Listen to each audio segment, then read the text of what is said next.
Buenas noches, gracias por continuar conectados a la señal de Costa Rica Noticias. Estamos en vivo a las 8 de la noche con 5 minutos. Soy Ernesto Rivera. En la atención a la pandemia estamos apenas atendiendo los daños y problemas propios de contener el contagio y el drama humanitario que podría ocasionar una propagación masiva del virus. Las consecuencias sobre la economía apenas se están visualizando. El impacto sobre la educación es todavía incierto.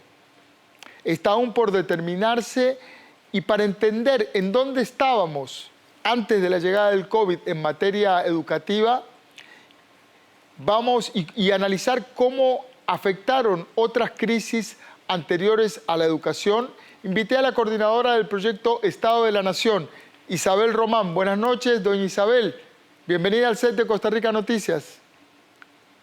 Muy buenas noches, don Ernesto. Muchas gracias por la invitación. Doña Isabel, estamos viviendo una situación completamente inédita en el mundo y, por supuesto, en el sistema educativo. ¿Qué analogías podemos encontrar en nuestra historia para tomar lecciones y aplicarlas hoy? En efecto, Ernesto, esta pandemia del COVID nos ha afectado al sistema educativo. Fue uno de los primeros grandes afectados, especialmente por la suspensión de clases, que ha afectado a más de 1 millón de estudiantes del sistema preuniversitario. Si le sumamos al sistema universitario, estaríamos hablando de 200,000 estudiantes más que asisten a la educación superior. Y sin lugar a dudas, esto es como un meteorito, ¿verdad? Podemos señalar que es como un meteorito que nos pegó y que esta suspensión de lecciones genera una serie de retos y desafíos, sobre todo si queremos evitar que brechas importantes que ya teníamos se nos incrementen y que esas brechas afecten a la población más vulnerable de estudiantes. En la historia nacional del sistema educativo, creo que no hemos tenido una situación tan dramática como la que hemos tenido, ¿verdad? En otros momentos, en la crisis de los 80, tuvimos un impacto fuerte de esa coyuntura, que como ustedes recordarán nos bajó la inversión en educación de una manera muy significativa, pero eran problemas de otro tipo, ¿verdad? Implica un cambio realmente importante que afecta al acto educativo en su esencia, ¿verdad? Esa presencialidad del acto educativo, la relación docente-alumno que conversábamos usted y yo hace unos meses, se ve totalmente trastocada. Totalmente, doña Isabel. Incluso está muy dañada, si no rota, la relación, el vínculo emocional de los estudiantes con los centros educativos. Para las familias es muy difícil mantener ese contacto, para los jóvenes, para los estudiantes, muchísimo, pero también para los maestros. Ese vínculo entre la escuela y el estudiante hoy está seriamente impactado. Claro, es un cambio en las relaciones sociales que se tejen alrededor de la escuela, Ernesto. Y estoy hablando de las relaciones sociales entre los docentes y los estudiantes, entre los docentes y los padres de familia y entre los mismos docentes, ¿verdad? Es un cambio que mueve, digamos, los cimientos del sistema y eso, pues, altera, digamos, nuestras formas tradicionales de convivencia de las que veníamos teniendo. Y además, aquí hay un tema importante, Ernesto, que y a propósito del tema de los estudiantes más vulnerables, teníamos un conjunto de brechas importantes que ahora salen a flote, ¿verdad? Y nos ponen más cuesta arriba. Y tal vez voy a mencionar 3 brechas importantes y 2 elementos más que son preocupantes. Vamos a ver, en primer lugar, Ernesto, el 99% niños y adolescentes que viven en climas educativos bajos, en hogares vulnerables, asisten al sistema educativo. Y en esos hogares que hablamos de climas educativos bajos, estamos hablando de hogares donde la mayor parte de los adultos que ahí viven tienen primaria incompleta o menos y tienen muy poca posibilidad de brindarle un apoyo académico fuerte a sus hijos, ¿verdad? Porque básicamente estos hogares están en lo que hemos llamado Operación Frijol, ¿verdad? Están tratando de sobrevivir y más aún en esta coyuntura tan difícil, aún más. ¿Eso qué significa, Ernesto? Eso significa que el docente se vuelve muchísimo más indispensable en esta coyuntura de mantener esa relación con sus estudiantes. No obstante, como la pandemia nos obliga a estar en casa, pues la única posibilidad de relación del docente con los estudiantes es por medio virtual, ¿verdad? Por medios virtuales. Y ahí encontramos otra brecha muy importante que teníamos y que veníamos arrastrando, que es el acceso de los hogares a la conectividad. Nosotros en el Estado de la Educación hemos identificado que el acceso a la buena conectividad es todavía un privilegio para unos, ¿verdad? No es universal. Básicamente, por ejemplo, encontramos que para los hogares más ricos el acceso a una buena conectividad se da en más de un 80% de esos hogares, mientras que ese porcentaje baja al 37% en los hogares más pobres, ¿verdad? Y la posibilidad de conectarse. Doña Isabel, este dato que usted da es fundamental. En los hogares de menores ingresos, solo el 37% tiene acceso a Internet. A una buena conectividad. A una buena conectividad. Es un dato fundamental porque es ahí precisamente en donde más necesitamos retener en el sistema educativo a esos jóvenes. Así es. Y cuando nosotros... Cómo estos hogares pobres están accediendo a Internet, digamos, a la conectividad y a Internet, el 48%, Ernesto, lo hace solo por medios de su celular, ¿verdad? Y un 10% de esos hogares ni siquiera tiene celular, ¿verdad? Entonces, claro, aquí hay un tema muy importante porque la posibilidad del contacto entre el docente y los estudiantes, especialmente de esos hogares más vulnerables, se ve con mayores dificultades, ¿verdad? Y ahí tenemos un reto importante.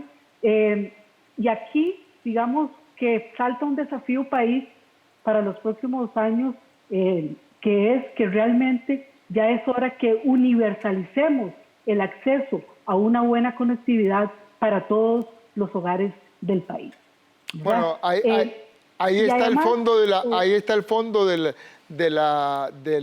SUTEL, que ha generado muchísima polémica y que justamente buscaba nivelar el acceso en las zonas más deprimidas.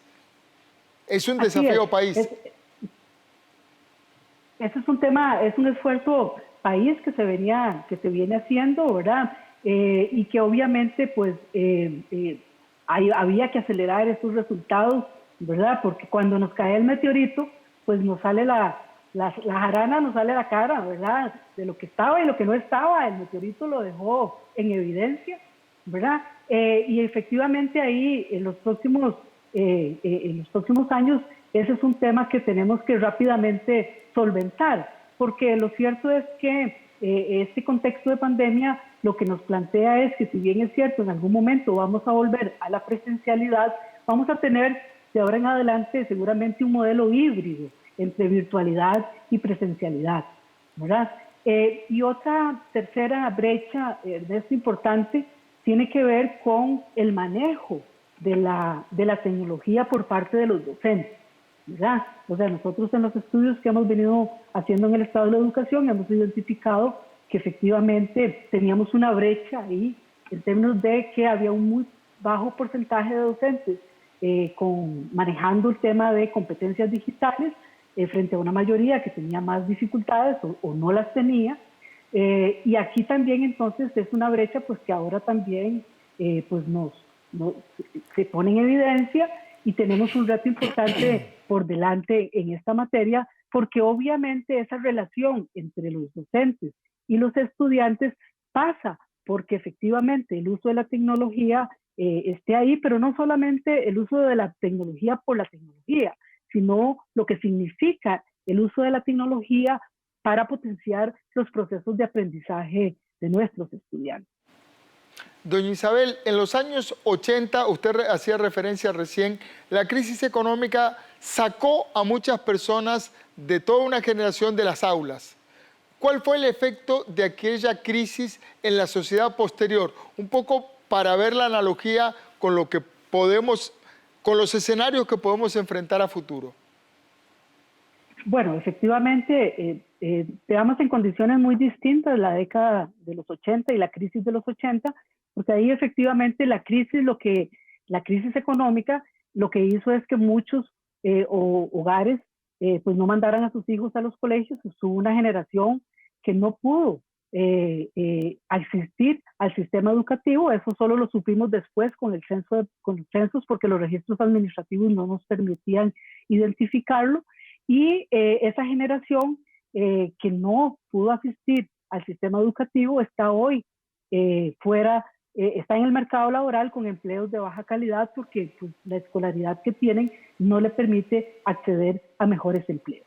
Y ahí es un componente, no el único ciertamente, del incremento de la desigualdad que ha experimentado nuestro país en los últimos años. ¿Qué pasa ahora, Ernesto? Hablábamos usted y yo hace unas semanas de que tenemos más de 53,000 jóvenes fuera del sistema educativo, ¿verdad? Antes de la pandemia, ¿verdad? Ya teníamos 53,000 jóvenes, que yo he venido insistiendo, era ya una emergencia nacional lograr que estos jóvenes estuvieran en el sistema. Y ahora, pues obviamente en estas condiciones, el riesgo de que se incremente la exclusión educativa está ahí y es grande. ¿Y es grande por qué? Bueno, porque los hogares más hogares están perdiendo empleo, ¿verdad? Y eso significa que efectivamente la posibilidad de pues mantener a esos hogares con un ingreso para alimentarse es mayor, ¿verdad? Y entonces muchos de esos hogares pues pueden optar por la decisión de que sus hijos, pues en vez de ir a la escuela, vayan a trabajar, y eso sería el peor de los escenarios. ¿Por qué? Bueno, porque efectivamente estaríamos al frente de una nueva generación perdida que no queremos tener, sobre todo en un tema donde veníamos teniendo logros importantes de retención de la población que estaba excluida. Y además hay otro tema importante, Ernesto. En menos de 2 años, la población que hoy es estudiantil, que hoy tenemos, ha experimentado suspensiones de clases, ¿verdad? Recordemos la huelga del 2018, 4 meses sin clases, la segunda huelga porque el ministro anterior se fuera, 1 mes perdido de clases. Ya llevamos ahora 4 meses, estamos en esta condición, y si el retorno a clases es hasta el julio, vamos a tener pues 4 o 5 meses en esta condición, no perdiendo clases en este caso, porque estamos ahí, pero con estas dificultades y estas brechas ahí cruzando. Doña Isabel, nosotros, sí. En el tema educativo convergen distintos actores. Hablábamos de los escenarios prepandémicos, o sea, previos a que empezara todo el tema del COVID, porque no podemos decir cómo va a terminar, porque es una historia que está escribiéndose en este momento. Así es. ¿Cómo encuentra esta pandemia a los distintos actores de la educación pública? Es decir, ¿cómo encuentra a los estudiantes? ¿Cómo encuentra a los docentes? Y también, ¿cómo encuentra al ministerio como tal? ¿Cómo estaban esos actores antes de que comenzara el COVID? Bueno, teníamos ahí un conjunto de desafíos, Ernesto, que habíamos venido señalando. En el caso del tema del Ministerio de Educación, pues habíamos venido insistiendo en el último informe del Estado de la Educación que necesitábamos dar golpes de timón en materia de gestión, ¿verdad? Porque teníamos efectivamente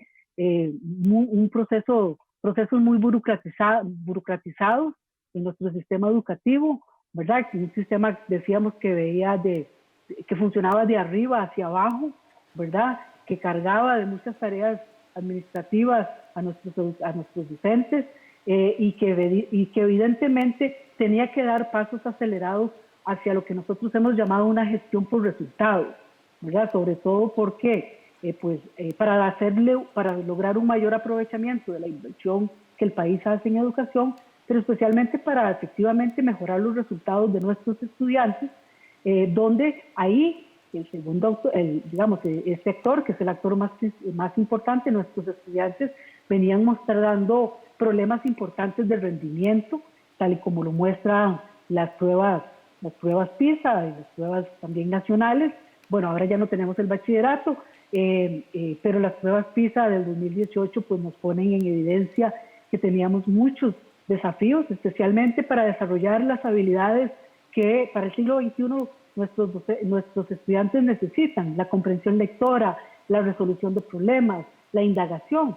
Especialmente, Ernesto, en un mundo tan incierto como el que ahora vivimos y les va a tocar vivir. El futuro no lo podemos saber, ¿verdad? Como en este momento un niño que nace hoy tendrá 30 años en el 2050 y no sabemos cuál será ese futuro que tendrá que enfrentar, cuáles empleos tendrá, ¿verdad? Y lo único que sabemos es que ese mundo va a ser muy diferente al que conocemos, va a estar marcado por la biotecnología, por la robótica, por la ciencia de datos, ¿verdad? Y lo único que sabemos de ese mundo, que no podemos decir cómo es que el cambio va a ser la característica permanente y la incertidumbre el rasgo permanente. Y tenemos que preparar a nuestros estudiantes para que puedan convivir con el cambio y que tengan la estabilidad emocional para estar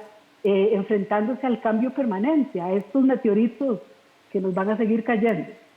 Doña Isabel, ¿a qué estrategias podría apelar el MEP para retener a los estudiantes en el sistema educativo una vez que podamos regresar a las aulas? Sí, Ernesto, yo creo que aquí esta coyuntura que tenemos, una la puede ver de dos maneras. La podemos ver como una amenaza, y ciertamente lo es, porque si no actuamos, ¿verdad? Puede convertirse en una amenaza que nos haga volver, que tengamos retrocesos en logros básicos que hemos tenido y que son muy importantes y que distinguen a Costa Rica de América Latina, ¿verdad? En términos de su cobertura, etcétera. Pero también esta coyuntura nos abre una enorme oportunidad. Esa enorme oportunidad de darle realmente un golpe de timón al sistema, ¿verdad? Y ahí yo prefiero ver ese vaso más bien desde esa perspectiva como una enorme oportunidad. Y ahí tenemos oportunidades que ya las estamos viviendo, Ernesto. Ya esta coyuntura nos ha obligado a todos a movernos de las zonas de confort en las que estábamos, ¿verdad? Y vean, por ejemplo, el tema del uso de la tecnología.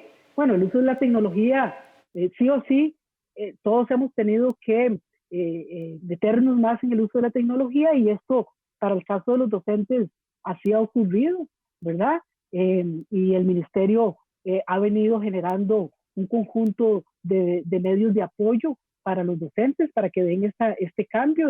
Y esto es una respuesta muy importante que en los próximos años y en el próximo momento, lo que tenemos que asegurar es que esos cambios que empecemos a dar sean sostenidos. O sea, que realmente no sea pasajero el tema de ese movimiento de la zona de confort, sino que realmente empecemos a dar esos cambios. En materia de gestión, por ejemplo, Ernesto, hacer más ágiles, digamos, la gestión y la toma de decisiones en todas las estructuras del ministerio, ¿verdad? Finalmente, los papeles caen por su propio peso. Ahora, por los medios virtuales y digitales, podemos resolver una serie de aspectos que antes nos tomaba mucho tiempo, y ese es un tema muy importante. En el tema de los docentes, importantísimo el uso de las TIC, pero no solamente el uso de las TIC por sí mismas, sino como bien, con un enfoque claro para potenciar las habilidades superiores de nuestros estudiantes, que es un enfoque que la Fundación Omar Dengue ha promovido por años, pero que nosotros como sistema nunca logramos transversalizar el uso de la competencia digital para aplicación del currículum. Entonces ahí sí tenemos una ventana de oportunidad. ¿Cómo formamos a nuestros docentes? ¿Cómo los vamos a formar de ahora en adelante? Ya no vamos a poder seguirlos formando para un enfoque, para un sistema memorístico, ¿verdad? Sino para un sistema que realmente potencie el pensamiento crítico, el trabajo colaborativo de nuestros estudiantes, ¿verdad? En fin.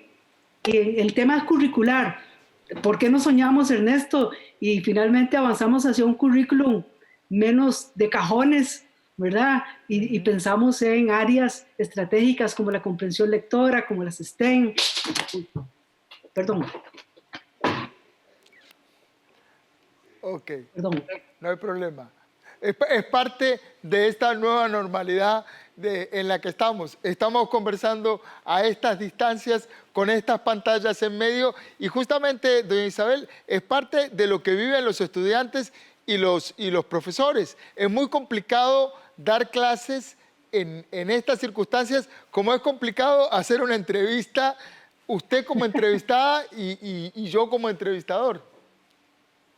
Totalmente, totalmente. O sea, aquí todos estamos aprendiendo, ¿verdad? Todos estamos experimentando. Y lo importante, Ernesto, es que realmente asumamos este proceso con una perspectiva positiva, ¿verdad?